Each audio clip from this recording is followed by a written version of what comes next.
Welcome to the Quick Stop F1 podcast. My name is Nyasha and you could have been anywhere in the world, but you're here with us. We appreciate that. Joining me, as ever, is a man. I don't think I've seen work rate like this since Gattuso in that Milan midfield in the mid-noughties, bruv. I'm not fucking about. It's mad out here. This guy's on 2-3 times a week giving you that real F1 news, but he's still got the oratory, the wordsmith level of analysis. Welcome to the show, my brother, Cameron F1. See? The sounds are working as well, bro.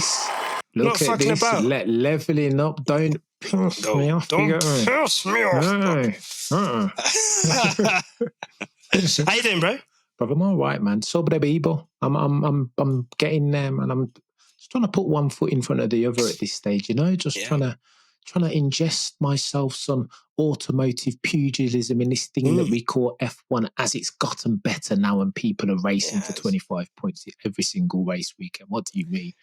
It's crazy. I mean, I think, like, when you think about when you last came on, which would have been, I think, around May, and I think we would have been maybe at the beginning of like the McLaren resurgence, or maybe towards the end of the Verstappen kind of domination that we saw at the beginning of the season. But I guess no matter where we were at that point, could you have envisioned where we are now in F1, you know, 6 weeks later, I guess, maybe like 2 months later, 8 weeks later, where we have a situation where we have 6 different race winners. We don't know race to race, like Jonathan Ross said, race to race, who's going to be on pole position and who's going to win the race. Like, it really is. It feels like, it almost feels like 2020 was a little bit like that. Not 2020, maybe like, it was like that in that sometimes you didn't know if it was a Mercedes weak track, Red Bull might sneak in and win. And we saw like the Silverstone anniversary Grand Prix race, and sometimes like in Austria and whatever, like there may be certain races that other people might win. But I guess, how do you feel about the resurgence in quality in competition this season? I'll just preface everything I'm about to say, Nyasha, with this. You could have been anywhere in the world, but you're here with us. And for that, we appreciate you. Don't piss me off. So, I love F1 when it's like this. I don't think I consume a lot of sports, bruv. Yeah. I don't think there's a better sport in the world when F1's like this, when it's uncertainty, stakes, and it's combat, it's wheel to wheel. It's like we got in Austria. It's the story that we got with Lewis at Silverstone. Like, it's just who wasn't crying at Silverstone? I cried. Wow. Full of hate. Yeah, safe. Cheers. Oh, mate, bro, what else was I gonna do? Like, it was full hay fever settings. Like, you feel that in your gut, do you not? So, like, when it's like that, bro, it's incredible. And I definitely, to your original question, Nyasha, I couldn't have seen this coming. Again, you contextualize it with this always tends to happen in the latter stages of a rule and reg set, and you can only expect it to get closer next year. But I, for one, didn't think it would be this combustible, this chef's kiss as far as the leveling of the competitive landscape. No, it's been incredible, and I think I do want to get back to that, because there's something that I want to ask you regarding the competitive landscape, and I guess how we're viewing that compared to, I guess, the last time we had a competitive landscape like this, which I guess would have been 2021, or maybe the beginning of 2022 when Ferrari and Red Bull were kind of trading, you know, races, and Charles Leclerc versus Max Verstappen. But I guess the big talking point, and one thing I do want to ask you mentioned the tears that you had as Lewis won the other day.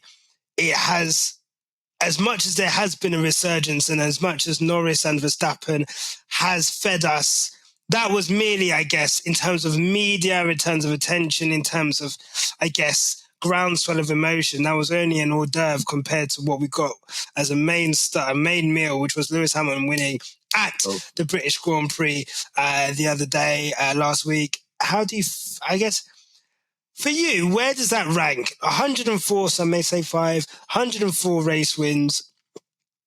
Where does that rank for you? As someone who watched it and you documented it, you were very emotional, I guess. Why were you so emotional? And I guess, where would you rank it? there's a lot to unpack there, Nyasha.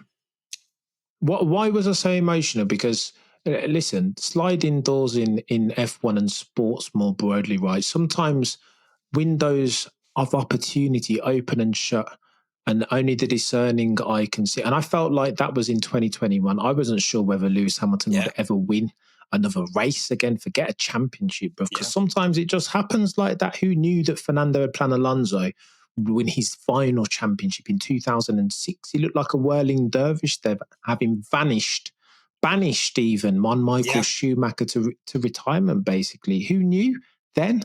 That was going to be second and five. What are we talking about, Nyasha? So, I don't know. I think I was really emotional because of the uncertainty, what it meant to me as Lewis Hamilton. His career has been a story of facing down adversity. But I was a naysayer, man. I doubted. I thought that might be it. And having him yet again manage to climb another mountain of adversity and overcome, and still we rise, was just... I personally, Nyasha, thought that I might never see that again. And that's why it was full hay fever settings for me, It's crazy, for me, looking back, it's crazy how many people watched that. I was like, I needed that. Mate. But I it was needed a lot. that. It was a lot. What do you mean? There's a part in the Kanye West documentary where he's like, he's showing off one of his first producer credits. I think it's on like Scarface's album or something, and he's like, a lot of people might act coy and shy, but it's like, I needed this. Needed this. There's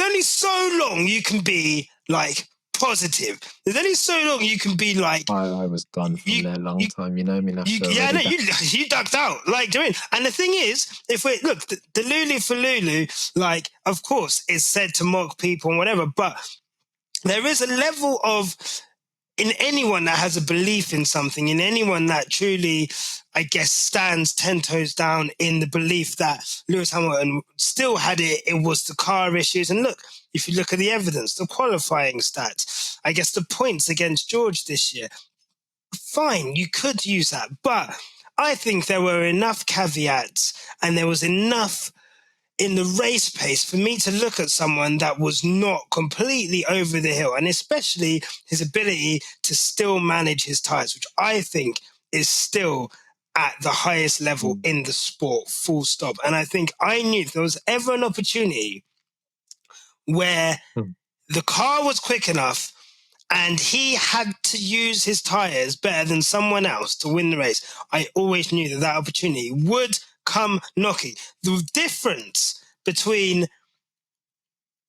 this race and maybe other races was that he was able to pass George on track right before the pit stop window.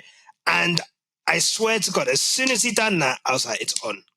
He's going to win this race. That was on the first round of pit stops. Now, the reason I said that is because if he has favourable pit stops, he's not second. We saw what happened to second in the double stack. If he gets to control his pace, then I thought, especially if there's going to be more rain, we saw what happened. I just thought, you know what? I think he's got it. And I needed that. I needed that to not feel delusional, but to feel fucking correct. I was right. He's not finished. Don't piss me off. Vindication. I mean it. Nah, bro, validation, bro. No, it was validation still. It was that. Let me ask you a question, Nyasha. Ask a man a question. Any question. Specifically, which piece... Sorry. Let me ask you a question. You got a little shepherd's pen. What's this shepherd's pen? Of course, bro. Of course. You don't know about this. You know what? Man a leader, man a shepherd. Don't piss me off. I love it. Now go on then. You got to come with the props still. If I put this down, my guys would be like, where is the pen, Cameron? Oh, is it? Fix it. Yeah, fix your life up, Cameron. Oh, man, I love it. I'm bound to. Go on, let me ask the question then. Precisely, what was the moment that had you full hay fever settings, Nyasha? What was the point when it was just waterworks, bro? I'll be honest. So I started when he came on the radio afterwards. Yes, bro. And he done the Turkey 2020. That's when It was a when, lot. when he couldn't even get the words out. And he was just like, yeah, the frog in the voice. That's when I was like, oh my God. So I was like, no, hold it down. And then when he got out of the car and he was just hugging his dad, that's when I was like, that was my God. Like, I literally just started bawling it. What about the pause before we got out of the car, though? Again, there's so many similarities between what we saw at the British GP and Abu Dhabi 21. And I think that was half of it for me, Nyasha. Like, it was reliving something that I'd not watched since, really. The pause in the car, the elongated one as he tried to gather himself and hold back the tears now. Jeez. Look, it's crazy because, you know, the 3 times we've really seen Lewis emotional, I guess, in the last 4 years are Turkey 2020, Abu Dhabi 2021, and obviously like the British Grand Prix. And I think for me, like the tears reminded me of how happy I was the last time he won a championship. And like, it was just to hear him have happy tears, I think, and that overcome of emotion and stress, like I just, like that really set me off. But you're right. And I think, you know, something Tandy mentioned as well, like in terms of that, those similarities between Abu Dhabi and the British Grand Prix, but almost like a mirror image of like, you know, instead of despair, it's, you know, it's relief. And instead of it's sadness, it's, you know, unbridled joy. And, you know, and you know, like everything, you know, you asked me about like, you know, why if it meant a lot to me, and everything that I went through as a fan, as, you know, someone who makes content around it, everything I felt, imagine everything he's gone through since Abu Dhabi 21. Everything he's gone through. This is the point, Nyasha, about you talk about the fan base and the faith, the almost religious level devotion that the fan base have to, like, you kind of go through these emotions with Lewis, right? Like you vicariously, and because he's so vulnerable and open, and he's a truth sayer. The truth leaks out of his very pores, right? So you, as a Lewis Hamilton fan, you're almost forced to travel this road with him, to face down the adversity with him. That's his genius, right? Subconsciously or otherwise, that he brings you along the journey with him, and that's why you've got this fan base that will quite literally live and die with Sir Lewis Carl Davidson Hamilton. What do you mean? And for me, I think also, once the emotion kind of dies down, but that was a pure race win. Oh yeah, no, he was good. He wasn't bad. He wasn't bad.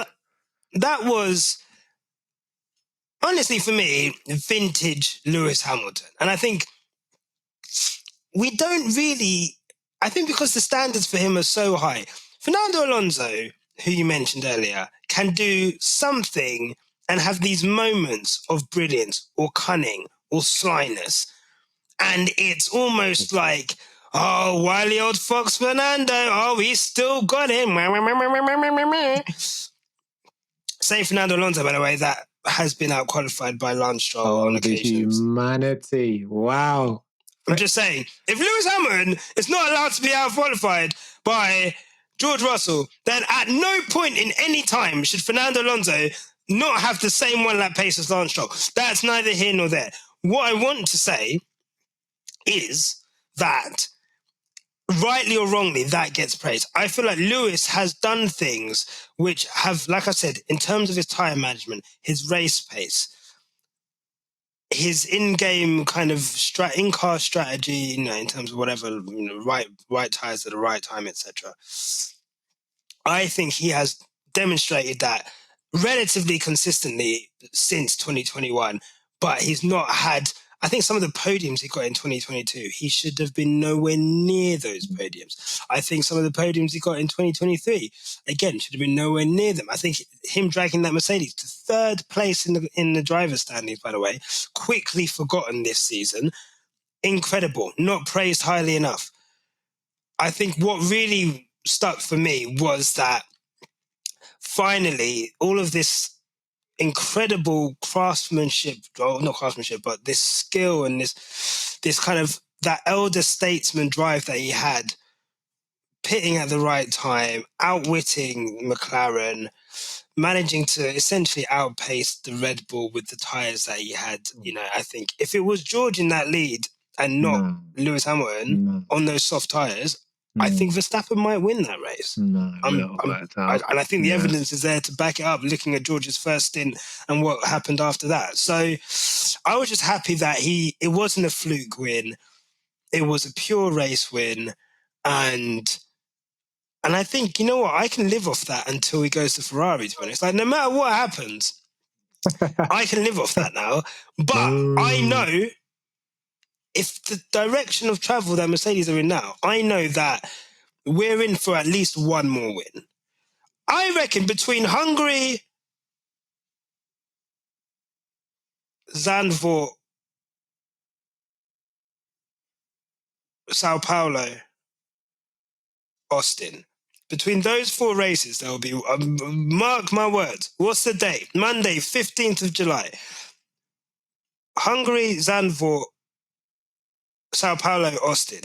Between those 4 races, Lewis Hamilton will win one more race. 100%. Mate, I honestly, I can't put into words how much I hope that you are right. And I think you might be onto something. I don't think you're being too ambitious there. But again, I like to, inherently me, Nyasha, I'm a pessimist. I can't.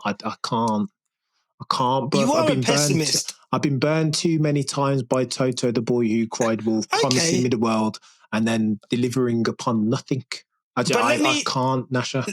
Let me read. Okay, well, I've actually wanted to ask you this because I'm here today proudly in my LH44 shirt, my Mercedes merch. I feel great.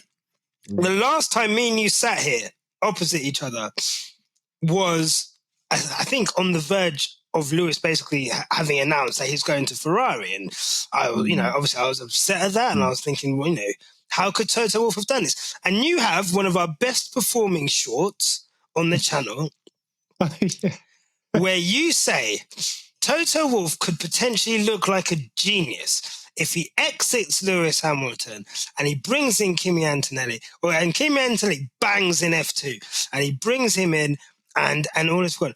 This weekend, his team have now won 2 races in a row. Kimi Antonelli dominates a wet weather feature race at Silverstone. The direction of travel for Mercedes is that they could be title contenders next year. George Russell and all other are in line to potentially be world champion next season. Does Toto Wolff deserve, does the apology need to be as loud as the disrespect for Toto Wolff? Because there were people that were calling him a businessman, an accountant. This guy was a snake. This guy is this. This guy is that. He brought James Allison back. He got rid of Mike. There's been apparently a brain drain from Mercedes. Yet, in the space of 8 weeks, they've turned their car around from 4th, 5th fastest to potentially fastest on the grid. Does he deserve an apology from you? Well, not even from you. You were the one who said he could be a genius. Is he a genius? Toto Wolff a genius? Is he a genius? The plan's coming together. He's just saved 40 million off the budget. Kimi Antonelli's there, winning F2. The car's going to be a world championship. And this is me playing devil's advocate, guys. Please, I'm doing this for the sake of content. However, does he deserve... Is Toto Wolff a genius, I guess? Has Toto Wolff's plan come together as you stated it might do? Oh, you know what? Let me answer you. There's 2 questions in there, Nyasha. Let me answer your first one first. Because to your point, Nyasha, let me look the camera deep in its lens when I say this. To your point, Nyasha, I have started a lot of fights and picked on a lot of Colt LH and Mercedes fans. I've done that. I've been very aggressive on social media, antagonistic even, starting all these fires of acrimony. I have been a bit rebellious and I've been out of order. So, you know what, Nyasha? I want to take the time to say this. That from the bottom of my heart, I want to apologise to absolutely no one. What do you mean? Not walking back, not taking none of that talk back at all, Nyasha. What do you mean? Not refuse to? That dude, now let's be honest and let's have a very honest and grown-up conversation right here and right now, Nyasha. Yeah, go on. That dude's been making mistakes for far too long. He's the 8-time Constructors Champion. Shouldn't be making those mistakes, not just those mistakes, but the frequency and consequence of them. Zero pod. What are you talking about, chap? Haven't you read the Adrian Newey book that tells you that chassis, aero, and suspension, that ground effect, success in a ground effect era is indeed a function of the symbiosis of the aforementioned three? So what do you mean you're going out and you're building chassis over there and you're building aero over there and you're building... So what are you talking about? That's not the way you do it, chap. So not taking back none of that talk. No apologies due to Toto Wolff. That doesn't mean to say that he hasn't turned a corner. Absolutely. He's like momentum coming alive, James. You know what? Let me correct myself, Nyasha. It's not him that's turned the corner. It's James Allison that's turned the corner. You heard him talking about the eureka moment that they realised all of a sudden, how could they be so dumb? He said on the Beyond the Grid podcast, it's him. It's not Toto Wolff. What do you mean? So I'm not talking. Congratulations, chap. You've had 2 race wins back to back, and props for that, because you know what? You're going to have to fight for each and every single one of those victories. It's not easy, bro. But and still, all the talk about Toto the boy who cried wolf. How can he not be Toto the boy who cried wolf, having promised so much success and delivered so little of that, Nyasha? What do you mean? How very dare you insinuate that dude is due an apology? I shan't have it. No, I can't have it. Yeah. Put some respect on my name, Nyasha. What do you mean? Okay, do you mean? I respect it. You know what? I'm here. I'm an instigator. Do you know what I mean? I'm just here to rile up the net. I'm here to rile up the fans. I'm here to create conversation. Having said that,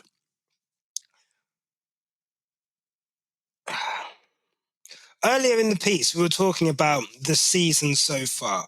We were talking about the increased level of competition. And I think part of that is, I guess, the fact that I think I saw something today which saw a point swing of like Mercedes have like 90 plus 93, Red Bull minus like 101 or something, or like whatever.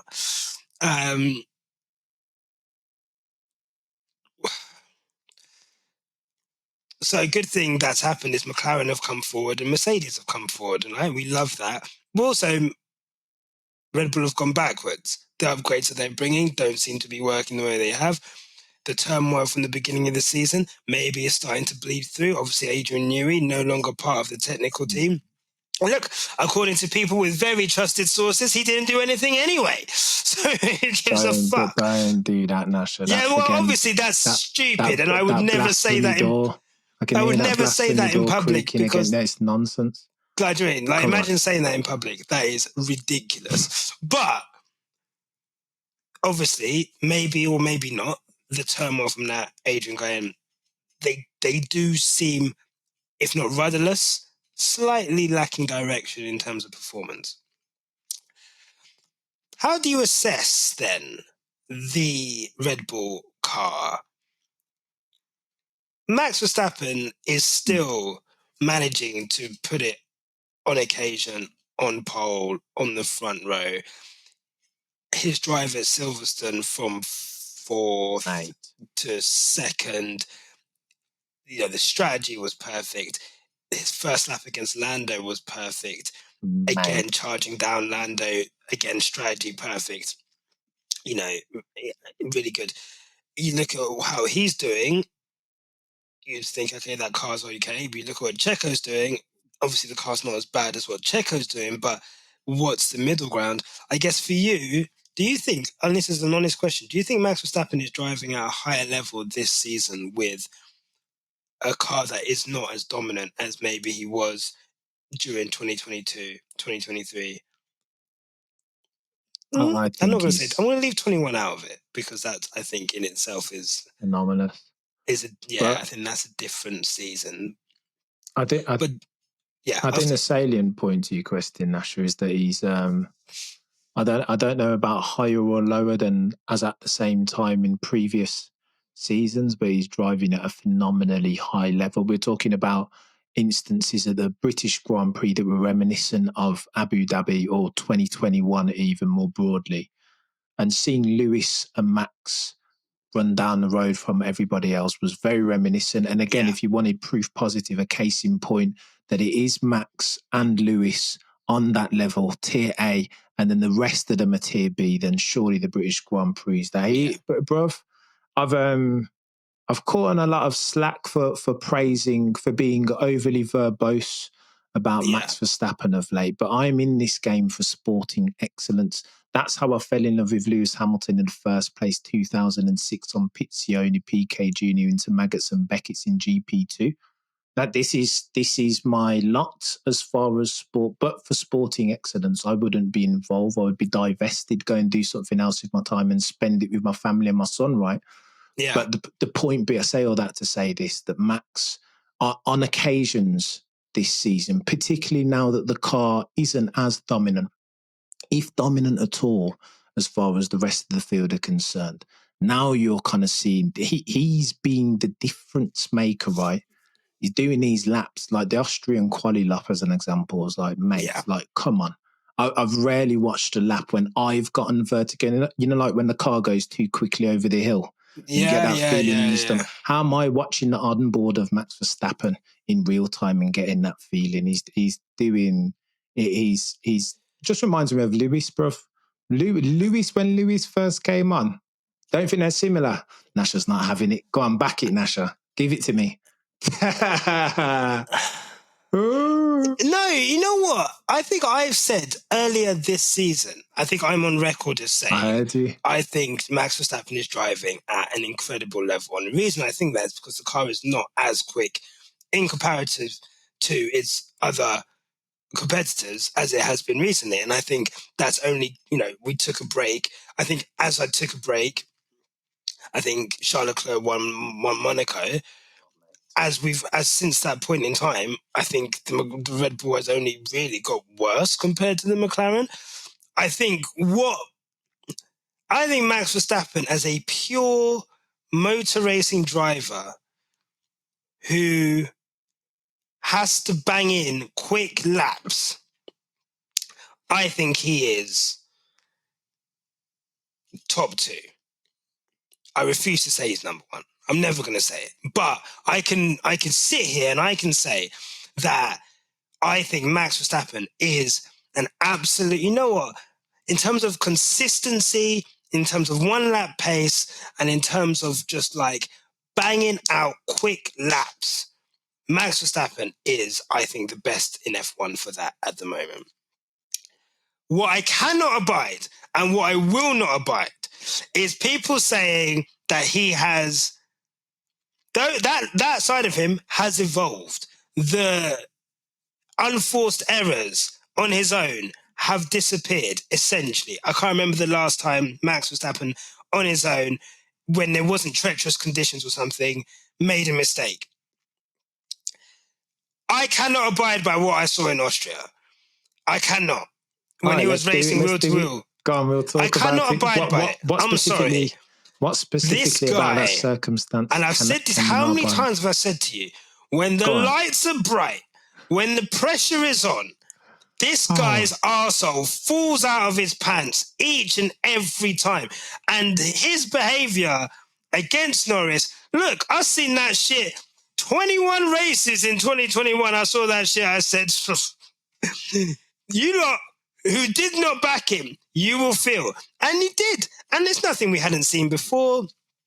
Was it like the worst thing I've ever seen? No. Okay, I'm glad. But was it someone who, I think, when the pressure is on, I think he thinks in such short-term and fine margins.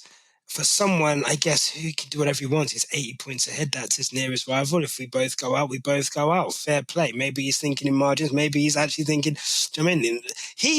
you compare him to Lewis. He is Michael Schumacher incarnate. For those who grew up with Schumacher, he is Schumacher. Like, he is, it's me or you without the grace of Senna. At least Senna was wavy. Behave yourself. What do you mean? What I'm is saying, this? What is this nonsense? I'm saying Senna was yield or crash, right? Martin Brundle talks about it all the time. Let's not act as if Senna was a fucking saint, yeah? Like, Senna was a fucking dirty bastard, right? Fine. Schumacher was a dirty bastard, right? And he was as quick, maybe quicker, maybe not quicker than Senna. We never really got to know, right? I've seen comparisons of Max to Senna. I've seen comparisons of Max to Michael Schumacher. I've seen comparisons of Max to Lewis Hamilton. The driver who I think Max Verstappen is most like is Michael Schumacher, because I believe that Schumacher as well, when the lights were bright, Schumacher ran his brother into the pit wall nearly. Schumacher, like, how many times have we seen Schumacher's, like, his defense be just, like, all over the place? Obviously, we've got Adelaide. Obviously, we've got fucking Jerez. That's where I think Max Verstappen, his reputation, will always have those, like, black marks against it. And that's why I can't say that he's matured as a driver, because he's still doing the same shit he was doing 3 years ago. And if you could tell me that what I saw in Austria wasn't someone who was not matured, or someone who is, I don't know. If you could tell me what I saw in Austria isn't what I'm describing, then I'd like to know, because I thought it was. I think you can argue. I've argued it both ways. If you rewind back to 2023, there's a very similar circumstance into turn 3 between Carlos Sainz Jr. and Max Verstappen. Only this time, Max is on the outside, just as Lando Norris is. That corner, Nyasha, when you watch back 2023. Carlos Sainz, that corner does veer left ever so slightly. You only need to look at the racing line on the track. You see it veer left. It does veer left. That's what you take. The geometric racing line, it's a straight line. The quickest way through there is to veer left ever so slightly. On that occasion, Nyasha, what do you think Max Verstappen did on the outside, just as Lando Norris was, with space on the curb? What do I think Verstappen did? Guess, because if you done don't what remember. he always done. I think he was economical with racing room. And right. I think that he knew that if Lando didn't back out of that same way, he knew if Lewis didn't back out of Silverstone, didn't back out of Monza, didn't back out of Spain, didn't back out of Imola, didn't back, like, it's like, this is what the thing is. I understand what you're saying. Hang on. And it was the faintest of touches. It was the faintest of touches. Listen. I understand. But this is what I mean with my guy. Like, do you remember what it reminded me of? It reminded me when Rosberg tried to be too cute with Hamilton at that same this is chaos. Corner. That's chaos. And like, but he was cuter with it. But it still resulted in him getting collapsed, bro. Let me give you, because my point, I failed to land my point, and that's on me. 2023. Okay. So the same race, Austria last year, yeah? Exactly the same incident happened, or same on entry to turn 3. Maximilian Verstappen was on the outside of Carlos Sainz Jr. So exactly the same between that, pretty much as near as makes no difference, the same as what Lando and Max had this year into turn 3. Only last year, Max was on the outside, so Max was where Lando was. The point is, in that circumstance, Max knew, so Sainz veered out just as Max did, because that's what the racing line is, some will say. Max in Lando's circumstance veered left. That's I'm saying to you can argue that Lando Norris in that circumstance was too green as far as the way he races Max Verstappen, because had that been Max Verstappen on the outside, he as he did last year. I can't believe Lando Norris didn't watch that clip and have that in his data bank. But Max veered left and then nailed Carlos Sainz with the switchback out of the exit of turn 3. So I'm saying, Nyasha, you can argue it either way. You might want to argue if there was a heinous crime, what happened thereafter, the aggressive overcrowd. I mean, this is why I hadn't even, like, there's that.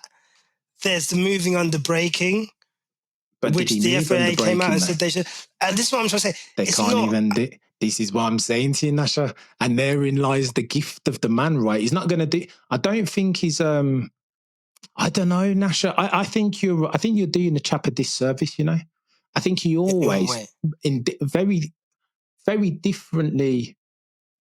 I think the comparison to Schumacher is a valid one, but I think Senna was more cute with his line stepping right. And I think Max sometimes can do this thing. He will always give this isn't 2020. What some of the things in 2021 were more flagrant, turn 4, Brazil, all of that good stuff. But now the development of the man, for me, as I see my subjectivity, is that he will always give the stewards a decision to make. Johnny Herbert came out and said Johnny Herbert wanted to nail him. What do you mean? Long before they ultimately gave him a 10-second penalty. But as far as the moving around in the braking zone, they couldn't get. He's too cute with the line stepping to where the stewards can't give him, bruv. Give that dude, look, 2 things you want to give that dude credit for. And I know, listen, Lewis Hamilton fans, don't dial off because this is going to get techie. 2 things you want to give that chap credit for, yeah. As far as his line stepping, if indeed you want to give it that characterization, it's never or very rarely ever is it flagrant enough to where the stewards can throw the book at him. He's very cute with the skullduggery, if indeed that's a thing. And then secondly, let me give you this. Well, there's incompetence in there as well. But if I'll pitch this out, you know that you've touched on it. Don't hate the player, Nyasha. Hate the bloody game. If I move around in the braking zone, on that, whatever it was, 61, and the FIA don't penalise me for doing that, then on lap 62, what do you think I'm going to do, Nyasha? I'm going to do it again? Of course I am, bro. What else do you expect me to do? I'm going to do it again each and every single time. You need to point your lens at the FIA more than you need to point it at Max Verstappen. I'm telling you, if you can get away with it, of course, it'd be Max Verstappen. And I think before time. I think therein lies the problem, in that there's already a lack of trust in the FIA's competency, let alone their honesty, let alone their potential bias, whatever, right? We've seen, obviously, Abu Dhabi, cost cap, just the general kind of hands-off approach that Formula One took around the whole Red Bull scandal. And and again, there is a prevailing thought that Verstappen does seem to get away with a lot.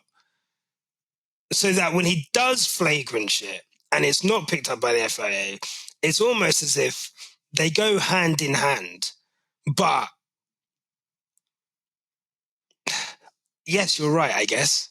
If in football, if a referee doesn't issue a yellow card, you're going to be sticking your foot in time and time and time again. That does not stop me from saying that you cannot tackle. And I think I can still say that if you're still having to use professional fouls instead of cleanly getting the ball, constantly using professional fouls, then I'm going to call you a dirty player. But bruv, you can... The dark cards. Everyone loves the dark cards. How about this though, Nyasha? You can sit on your pulpit of piety if you want. But what would you do in that circumstance? If you were an F1 driver, you're racing for billions of dollars, trying to cement your greatness, doing what you've raced your whole life to from the age of 3.5 years old or whatever, what would you do given the chance? I know for a fact, Nyasha, that you aren't doing the softly thing that Lando Norris does each and every single time and doing the after you, Claude thing. You're going to do exactly what Max Verstappen does and weaponize fear in the other drivers if indeed they and the FIA give you opportunity to. That's exactly... I know bruv. And I think that's exactly where you're going. I would. Exactly. How very dare you, hypocrite? I'm a hypocrite. Okay, you got me. Bruv, and that's what I'm saying. I think I would do this. I love a bit of sports etiquette and playing by the rules. But in that position, bruv, if I could get away with a cheeky move around in the braking zone without the FIA penalising me, I can't sit on the holier than now parapet and say, oh, Max was, I would do exactly the same. I think you, let me turn it around finally, Nyasha, for you. Yeah. I think you would be stupid not to. In a sport where there is billions of pounds on the line and you want to be the best and nail yourself 25 points each and every single race, I think you are daft/naive not to adopt that. What are we doing, bro? Answer me this quickly before we go. Go. Go a bit longer, bro, because it's gone techie. if what Max Verstappen, and I didn't plan on talking about Max Verstappen this long, but I guess this is what happens when you bring his name up. If what Max Verstappen wasn't over the line of what we would call fair and hard racing, and wasn't within the remits of what we would expect an F1 driver to do, why do you think that the reaction to Austria, and I know this was 2 races ago now, and we've had other things since then, and whatever, but I guess we're talking about the 3-time, likely to be 4-time world champion, especially if Lando Norris keeps driving like a little bitch. So, respectfully. So, why do you think the narrative around what happened in Austria was as enlarged, was as enraged, was as pointed as it was when, as we've both kind of pointed out, he's done a lot worse? In all honesty, no one really spoke about after the puncture and trying to ram Lando off the road, which really surprised me. So they weren't really holding him to account, really. What they held him to account for was the puncture incident, which, again, isn't 6 from, it says 6 of one, half a dozen of the other. I do think it was Max's fault, but on the limit of that. But why do you think the reaction, if what you're saying is true, why was the reaction so pointed? Because there was an old racing, like the lineage and heritage of racing, right? Is that it's a non-contact sport, Nyasha. It's not supposed to be, right? Back in the day, 79, Arnoux and Gilles Villeneuve, like part-time casuals will see that and be like, oh my God, this is the best racing that we've ever seen in our lives. But diehards, the ones who were there at the time, will be outraged by that. What's all this wheel bashing? Is this banger racing? That's the sort of stuff that I've heard them say, right? So the purists, the most purist of F1 fan, will see them coming together and be like, no, that's not this is an F1. F1's meant to be a give and take, an automotive pugilistic dance of sorts. You're not meant to come together, they will say. And I think the likes of Jolyon Palmer and Anthony Davidson, Buxton and whoever else has come out and like nailed Maximilian Verstappen to the mast. That's the hymn sheet that they're singing from. Me though, Nyasha, I'm cut from a different cloth. Me, like go hard and to the line. Look at the line, and if you have the potential, if you have the opportunity to overstep it, then I can't hate the dude that's going to overstep it and not get punished by the FIA. This is racing. It's not tiddlywinks, chap. This is some serious stuff. And if Maximilian Verstappen is going to make a trade out of weaponizing fear in the other 19, and they're going to let him.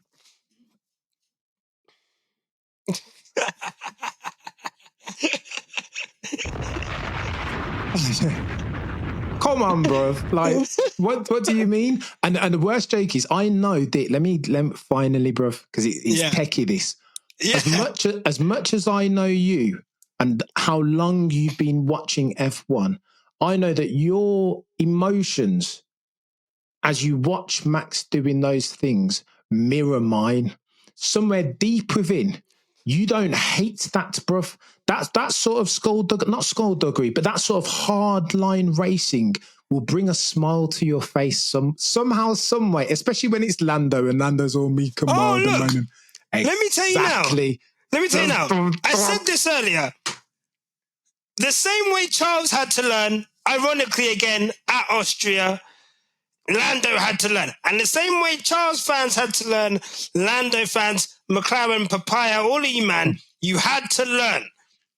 Watching that skullduggery, that terrorism being inflicted on someone else, and watching people backpedal opinions that they had about Lewis Hamilton and how Lewis Hamilton needs to defend his inside line better, how Lewis Hamilton needs to stop backing out of things that never, whatever. Ugh, Glorious. Give me more of that. What I will say is, his reputation in terms of how he will be viewed in the future, if he does not have races like Fernando Alonso against Michael Schumacher at Imola, where he's keeping someone behind. Maybe his car isn't as quick, but he's keeping someone behind purely because his racecraft is within the confines of the rules and it's hard and it's fair. Unless he starts doing that, he'll always have, to people outside of his fandom, there'll always be that thing against his name. And I genuinely want him to not have to resort to the dark arts every time. I'd love that. But it's entertaining. As long as it's not against my driver. We're coming up to a point now where Lewis versus Verstappen is going to happen at some point in this year. 100%. And it's going to be box office. But you know what time it is already? That dude's only got one gear, right? But and to your point, Nyasha, I'll see you that and raise you this. What happened to Spain, bruv? He was God. Everything that you've just described about having to outdrive the car, having to hold off a dude in ostensibly quicker machinery. Surely Spain, his performance in Spain is nothing if not that. Nyasha, don't do the blinker thing and say, I know you don't like him as a person, and that's cool. You know what? But don't do one of these. You know what? Don't hide your gaze from. Okay. He's been very serious, bro. I just want to say, I'm gonna use a mental health card and say, okay, I forgot Spain. Okay, maybe I wasn't completely there for Spain. Okay, so that's fine. And to all the Verstappen fans watching, I'm gonna rewatch Spain for race, and then you know what? When I come on the shakedown, I will let you know my thoughts on Spain. But if you're saying that, I trust you. He's done it, bro. And he's done it a couple of times. Lest we forget COTA 2021. You remember when Lewis had the fresher tyres? And then what happened there, bro? All of a sudden. Yeah, but he did to Lewis then what Lewis did to him at the British Grand Prix. There again. Oh, no, for sure. Look, there have been times, I guess, look, we can talk about Monaco, Miami? Sector 3, Suzuka again. Like the stuff between him and Charles going back and forth each and every single right? time. Like, you've got all of those kind of those races like Bahrain and Miami and he's been all right, bro. Sector 3, Monaco. Direct example. You remember when we had to phone each other when we saw Sector 3 because neither one of us could even. Yeah, but that's over one lap. That's one lap. I'm not saying He's been all right, bro. I respect Verstappen. I think Verstappen, like I said, is top two. For me, for a top level driver, there's still too many of the dark arts. For me, I just want to see a little less of the dark arts. Maybe even, you know what, the way he let Lando past at the British Grand Prix, I wish he just did that. No, sometimes when it was obvious, but he's not going to. I don't want to see him do that. That's not. I don't want to see him do that because that's box office. Look, man. Look, Nyasha. We're going to have an honest and open, grown-up conversation in this thing. I think F1 in 2024 is overly sanitized. I think Max Verstappen is a throwback to the likes of Senna 93, them type of man. You know what I mean?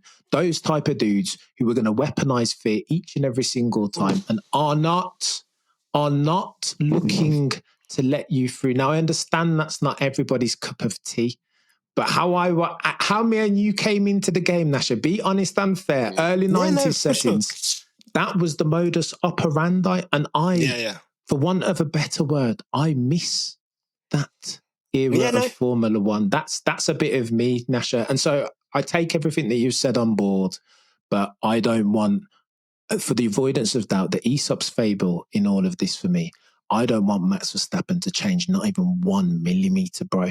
For that attitude, that unrelenting thesis, that win it or be not win it or be it. That's Charles. That's not Max. But that this is my line, and you step over it, and this is what's coming your way. Like that type of attitude, yield or crash, essentially, bro. That type of way, I don't hate it, bro. I feel like it's a breath of fresh air in a 2024 F1 that's already overly sanitized and snowflake F1-y.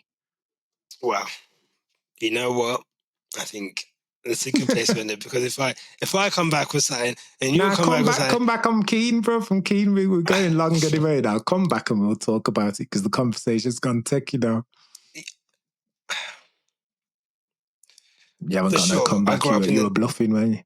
I grew up in the 90s. I grew up in the 90s. I grew up with Schumacher. I grew up with Montoya. I grew up with Hakkinen. You know, obviously then it goes into Raikkonen, Alonso, Hamilton. And look, let's not forget when Alonso and Hamilton came in, even probably more so Hamilton in terms of yield or crash. Let's not get away from that. Early Hamilton was incredible. But, and obviously, look, we can look at the 2011 season and the contact he's had there and, you know, whatever, but I think there's caveats for that. But I guess what I'm trying to say is, for the sake of entertainment of the sport, Max Verstappen being the pantomime villain that he is, for sure, carry on. Carry on the way you are. And you know what? Yes, this podcast is biased as fuck. Let me fucking gunshot myself right now. Biased as fuck. I know the comments underneath gonna be like, but at least you know what? We own it and we fucking advertise that shit. It's not done insidiously, bro. The audience know what they're getting when they come in. It's on the package. It's not there in the small print. It's there. Biased as fuck. So, of course, my opinion on Max Verstappen, look, go back. I'm not afraid. I'm not ashamed of it. Go back. Look at my tweets pre-2021. There's probably tweets from 2020 of me saying, I love Max Verstappen. Max Verstappen is an incredible driver. What Max Verstappen is doing in that Red Bull is ridiculous. I'm there. I've said that. You cannot. This is sport. This is commentary. And I'm going to be honest. 2021 has put a black mark against Max Verstappen and Red Bull for me, that they are in debt. They are, in terms of credit needs, credit in the bank, they are in debt. They are in the red. They're in minus. And it's going to take a big old payment plan. And it's going to take a big old debt recovery thing for me to consider Max and Red Bull to have paid that off. And how do they do that? It's by not doing fuckery. And I'm sorry, there's just too much fuckery that team and that driver involves themselves in, where I cannot, with my heart, openly say that I think that what Max does is something that I enjoy watching, because I see, instead of a team or a driver progressing, maturing, he's got 3 titles, soon to be 4. Sometimes he still defends, like the season where, you know, what was it, 2018, beginning of 2018, where he was like, he crashed out the first 6 races or whatever. Sometimes he still defends like that. Yes, there's times like Spain. There's times like Bahrain 22, Miami 22, whatever, where he has used his brain or whatever. I get it.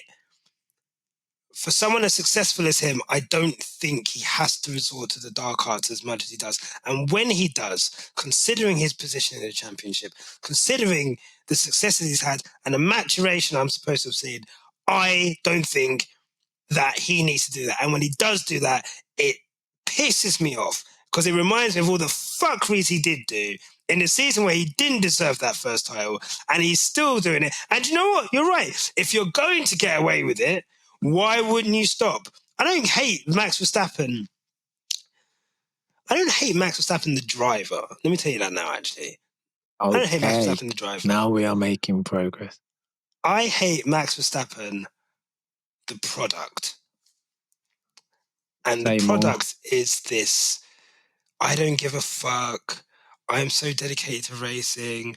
I'm going to run you off the road. I am the throwback to, I am the antithesis to Lewis Hamilton. I'm the throwback to the old school days, the ones you're harking on about, early 90s, late 90s, mid noughties, whatever. He is, I think, been built up by his fans and the media and they've almost, and Red Bull, and they've mollycoddled him into refusing to take accountability for his actions on the track. And that's why he keeps taking the piss. And that's why I can't be asked when it happens, because he's never going to come out and be like, you know what, I fucked up. That's my bad.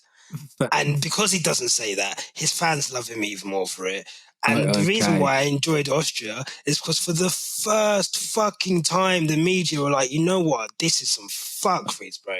He was driving like an arsehole. And it was just nice to hear that.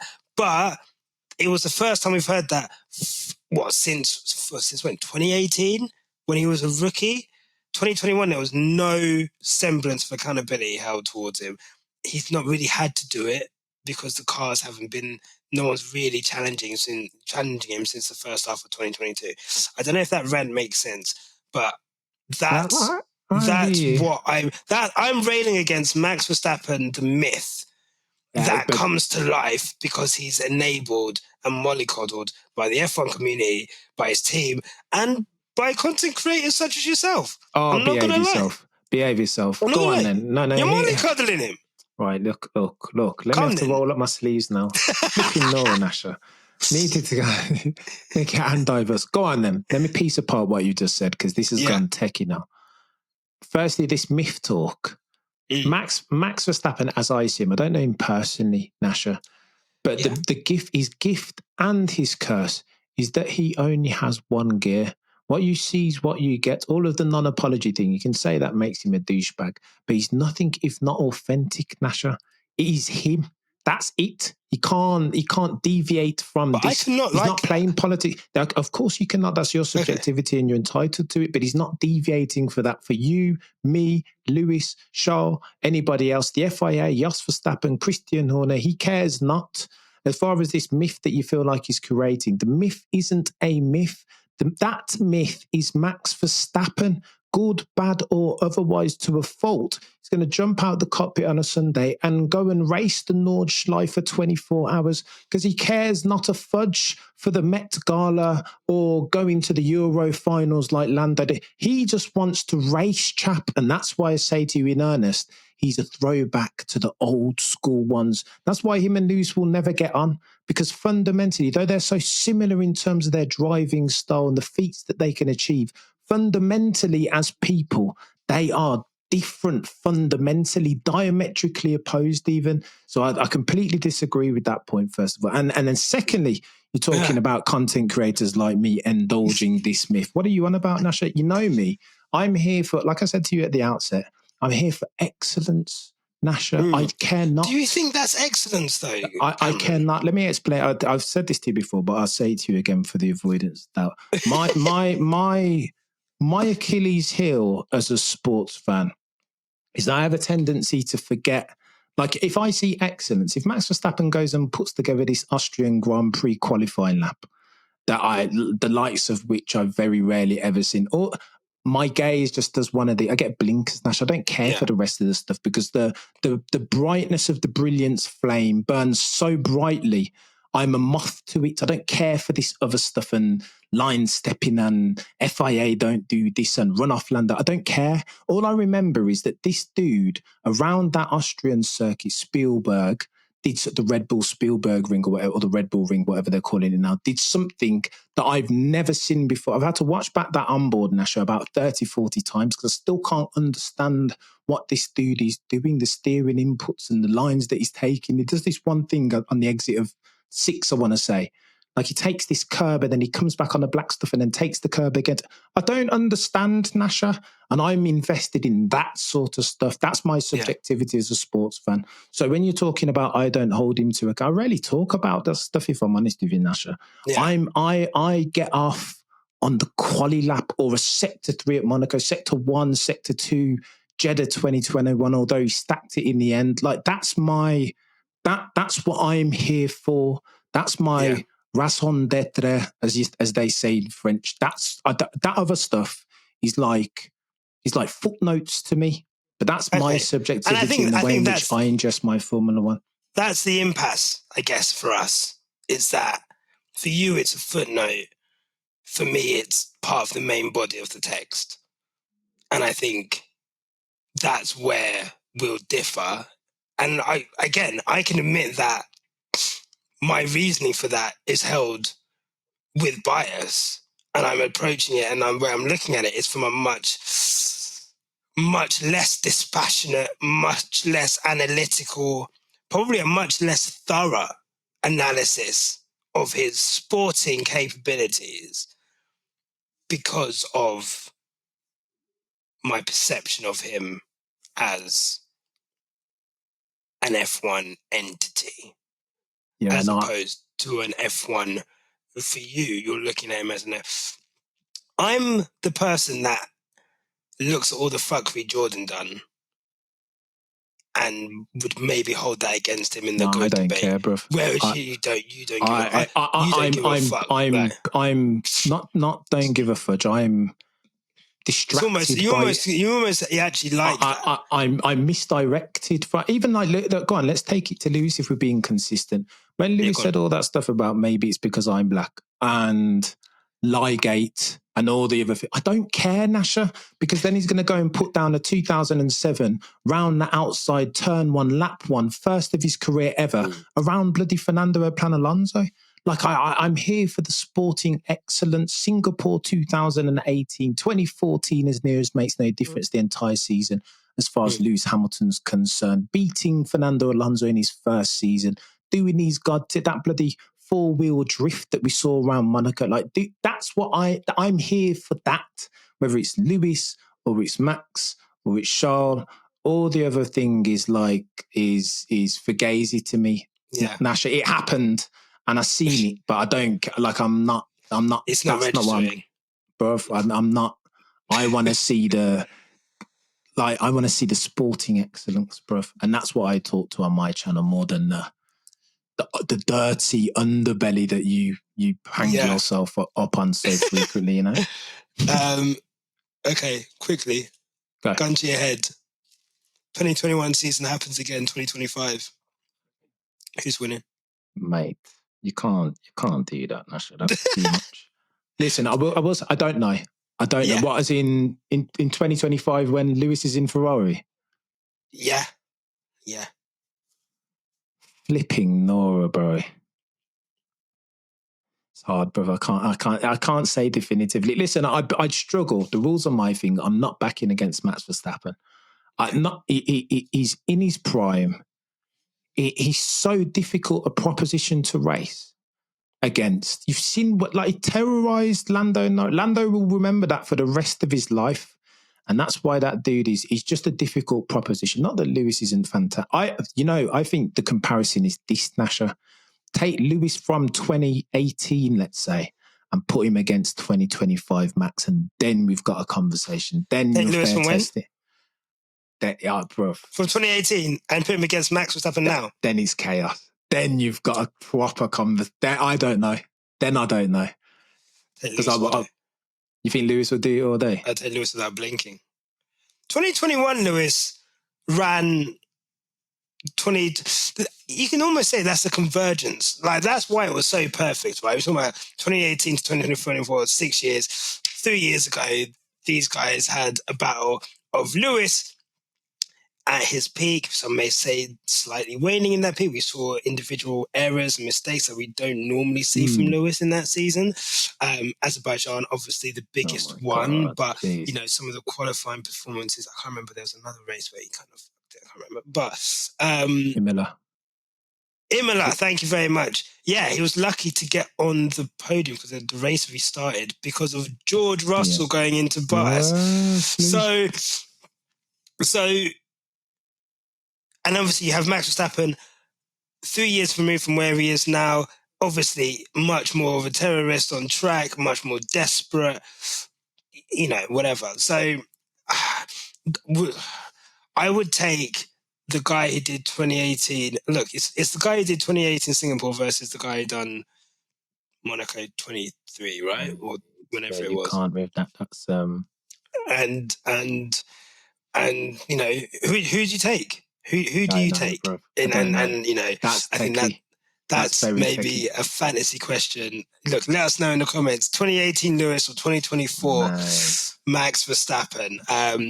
Cameron, man, I don't know. I don't know what to say.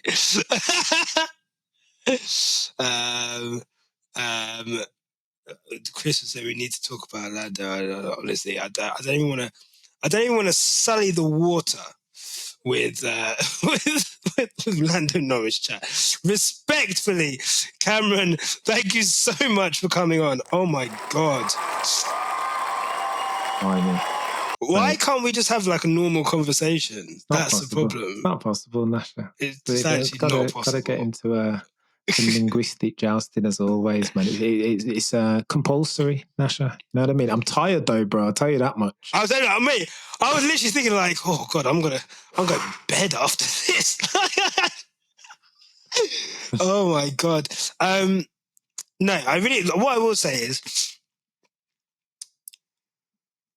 look, I love making content, and I've missed making content so much, and I loved coming back and making, you know, the content that we made last week and whatever. But I think, you know, the best thing about sport is conflicting opinions, being able to have conversations about those in ways. Look, we used to be able to do it on Twitter, but it's just impossible to have those conversations on Twitter now. So to be able to have deep conversations about the sport, whether you enjoy, you know, whether you sit on one side or sit on the other side, I think I'm proud to be a platform that we will have those conversations. We, you know, look, me and Tandy question each other. We'll fucking argue. Like, me and Tasha will have opposing opinions, and we'll discuss. And I think the discussions I enjoy the most are the ones opposite you, my friend. So I just wanted to let you know that you're valued and your presence is absolutely appreciated on the podcast. Thank you. I mean, hay fever settings again, Nyasha, and right back at you, bruv. Like, I mean, the game wasn't the same, man. How dare you go away for so long? What are we? You know what I mean, bro? Well, what are we? Come on. Sorry. Yeah. Come on. No, I'm so selfish. That's the problem. Do you know what I mean? Just taking a little holiday. Who does that? Not allowed. No, it's good to be back, man, for sure. Where can people find you? Cameron F1 on YouTube, Cameron F1 TV on Twitters that I pop up from time to time, but Cameron F1 on the YouTubes. Make sure you go check out Cam.